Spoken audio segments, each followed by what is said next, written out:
Бұл өмірді қанша деген адам бар. Сені біліп, білбей тұрып жамандар.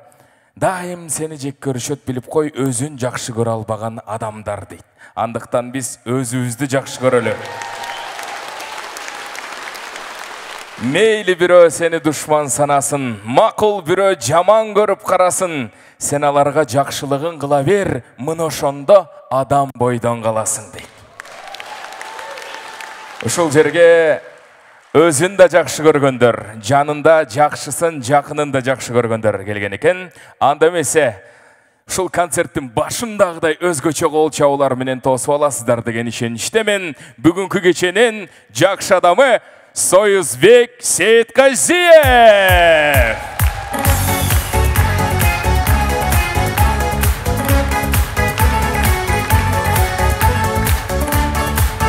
Рахмат.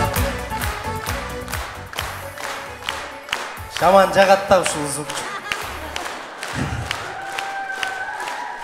Рахмат, чоң рахмат, разыбыз.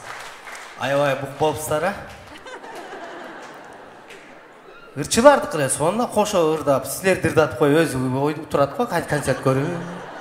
Мен биринчи көрүшүм залдагы элди ырдатып коюп, сахнада концерт көргөн адамды. Чын, силерди анекдот айткач, мен могу жерде бир күлүп, жыргап бир турайын десең. Өзү артисттер деген сөз кээ бири сыймыктаны менен айтса, кээ бири жиркенип айтат, артист деп, анан артист деп өзгөрүп турган чын айтылат окшойт. Анан артисттерге аябай интересиңиздер көп, а? Негизи эле карапайым элдин артисттерге болгон интереси мындай жайнап турат. Себеби комментарийлерден эле байкайсың да. Кээ бирлер жакшы калбоо тилектер жазат. Мен ал молодец, сонун кетип атасың, жакшы, туура эле түшүнөм. Кээ бирлери мынтип койсоң болмок, мындай кылсаң болмок, тиңсең болмок, алар деле туура түшүнөм. Мага чалынып кетпесин деп аткан. Анан жөн эле сөгө бергендерди мен кантип түшүнөм? Мен ага көрүшпөсөм, жаны көрбөсөм, жөн эле сөгө берет го. Силерде да болобу ошондой? Жо кээ бирде болот мындай. Сен а менен тааныш эмессиң, аны өмүр көргөн эмессиң, негедир жакпайт дейт го. Анан кийин сүйлөшүп көрсөң, ал башка болуп калат да. Такси менен жүрүп каласыз. Токтогулга барып калам, Токтогулга да кетип атканда, алыс кетпей эле өзүмдүн айтайын. Токтогулга степ менен кетесиң, 7 кишилик орун. Мындайча айтканда, 7 журналист менен кетесиң. Баргыча суроо берет. Только артист жөнүндө берет. Артисттердин кимиси бай, дейт го. Билбейм кимиси бай экенин, байлыгын санап атат дейсиң да. Анан Нурлан Насип менен Аселим эмне болду, дейт. Мен алар менен чогуу жашап атат дейсиң, эмне болгонун кайдан билейин? Мага караганда силер жакшы билет экенсиңер го. Анжелика качан күйөөгө тиет экен, дейт го. Ушинтип суроо бере берет, кете бересиң. Ана артисттер өлө жетпейт, дейт го. Ал деле адам дейм да, сага окшогон эле адам, артист деген эле бул статус жөнүндө. Анан кадимкидей эле адам.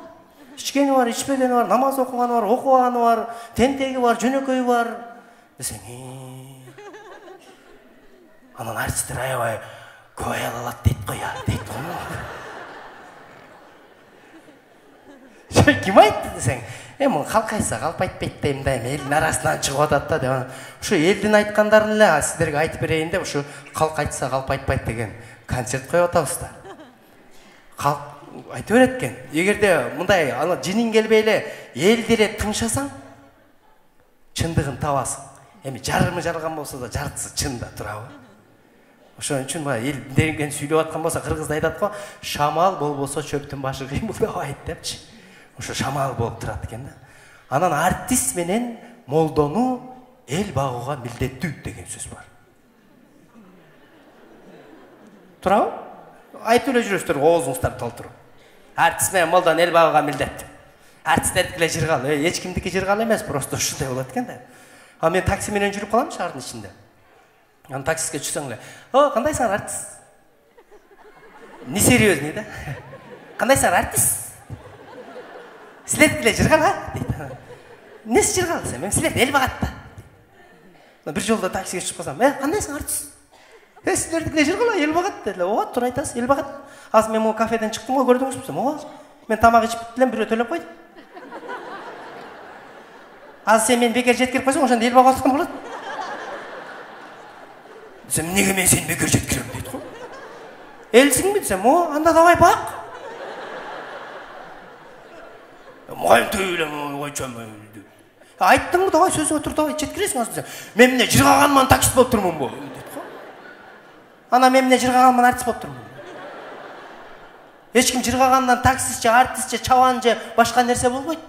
Маңдайға жасқаны болады екен, туғаным. Сен ойлап атат оқшайсың бұла. Артист менен эле молдон ел бағына қалғаныңар өзіңөр бағып атабыз деп. Сені де ел бағат. Таксиңе ел түшпей қойса, сені кім бағат? О, қороды қойды да ел бағат. Чөйін чағып келіп, үйіп келіп, нарып беріп, салып беріп, жем беріп. О, жоғырыңда ел бағат, ылдиың да ел бағат, дыйқаның да ел бағат. Тұра, айдаған нәрсесін ел албай қойса, аны кім бағат? Содагерің де ел бағат, ошондан сода қылып барып. Магазинчиң де ел бағат, артисің де ел бағат, ел де ел бағат. Бирок елді кім бағат?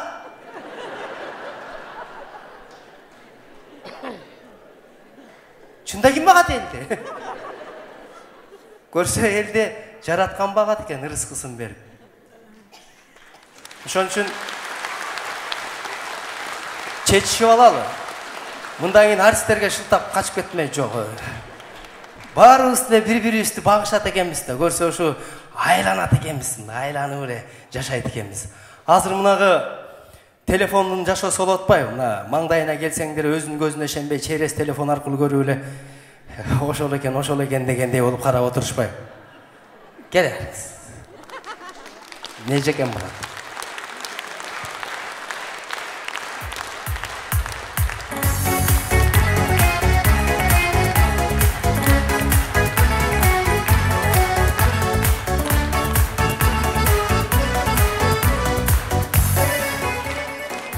Рахмат, эжекен болот. Анан могу артистке гүл берип же подарка берип, бирдемке деп сүйлөшүп калганда эмнеге минтип тыңшай бересиңер? Угуп калчу. Сау болуңуз.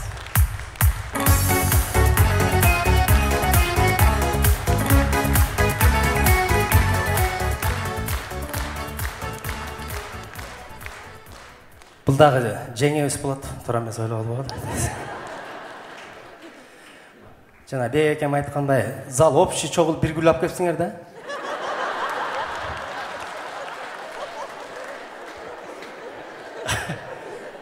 Барына шүгүр эми, каниет кылып жашай берсең, бардыгы болот.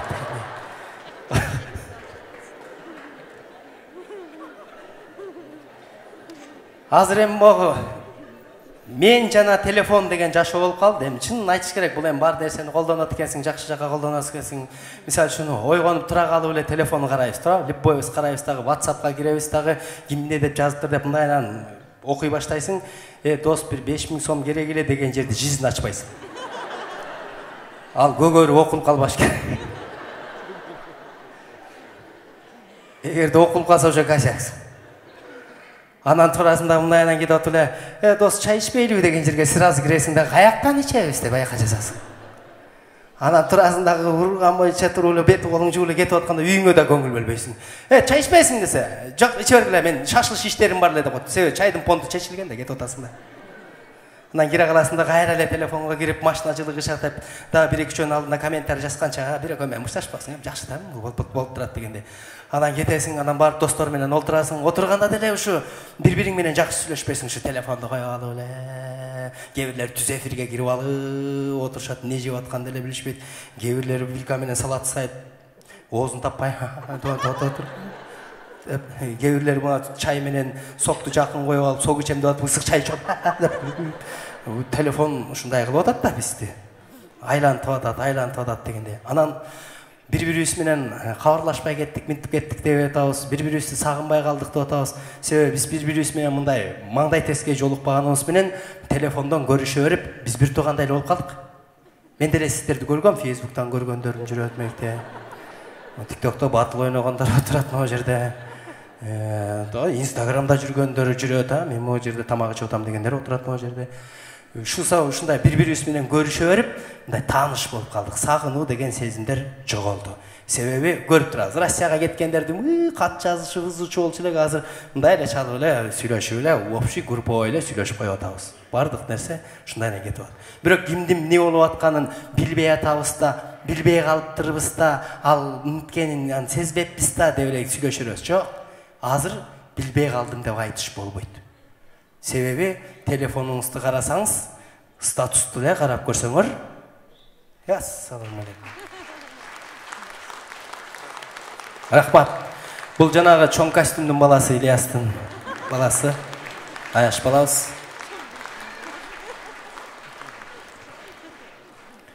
Статусту эле мындайынан карасаң, кантаңда жакын адамдарың эле да статус койгондо эле билсең болот эмне болуп атканын.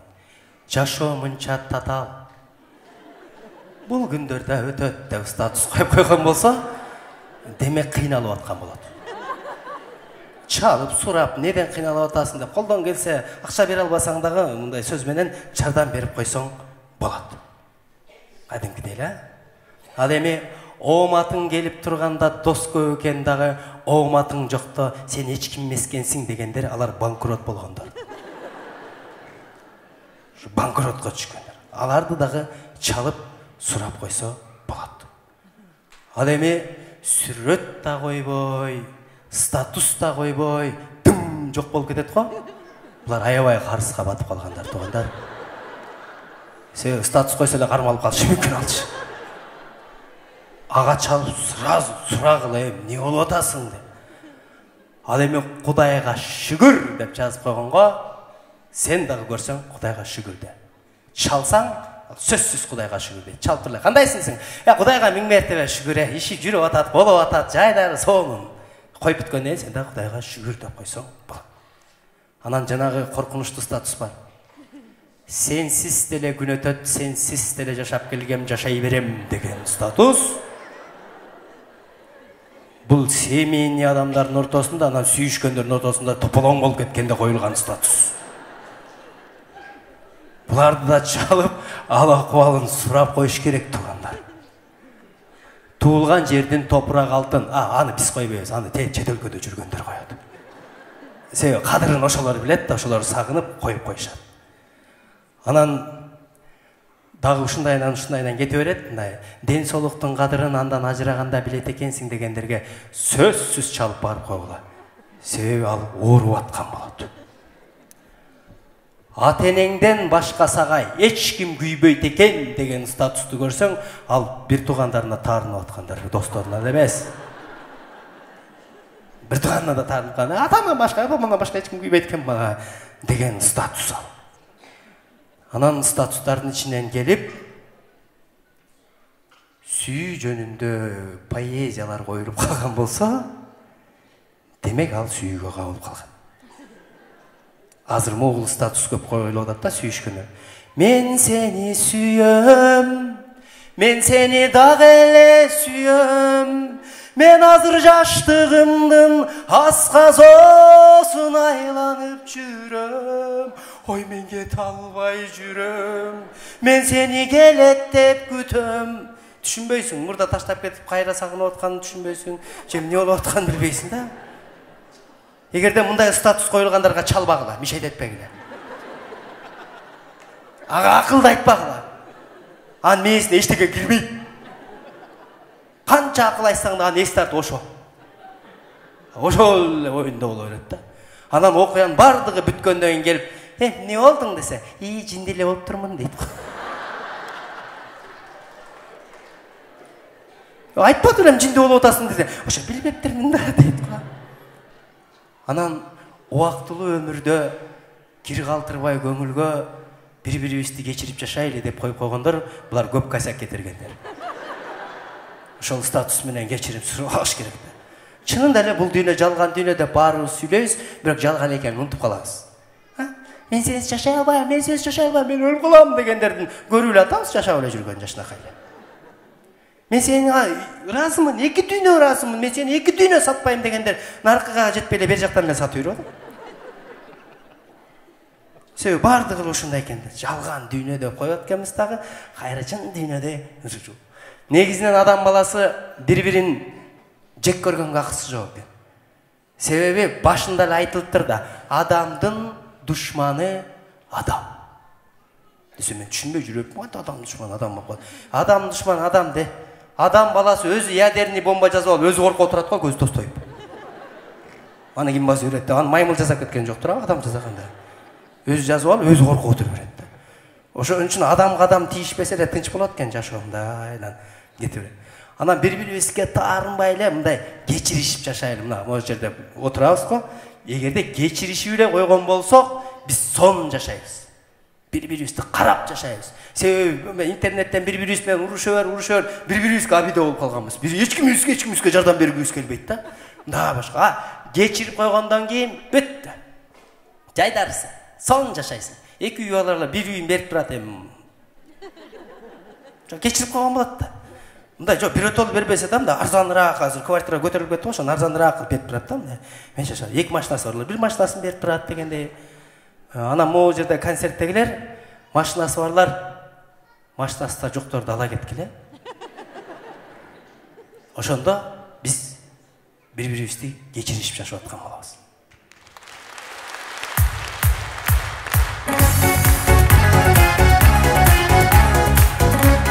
Рахмат. Балкондогулар кандайсыздар, жакшысыздарбы? Нак кыргыз силерсиңер да, кырда көрүп атпайсыңар. Сон төбөсүнөн көрүп отурасың, мен төбөсүнөн көргөн булар деп айтасың.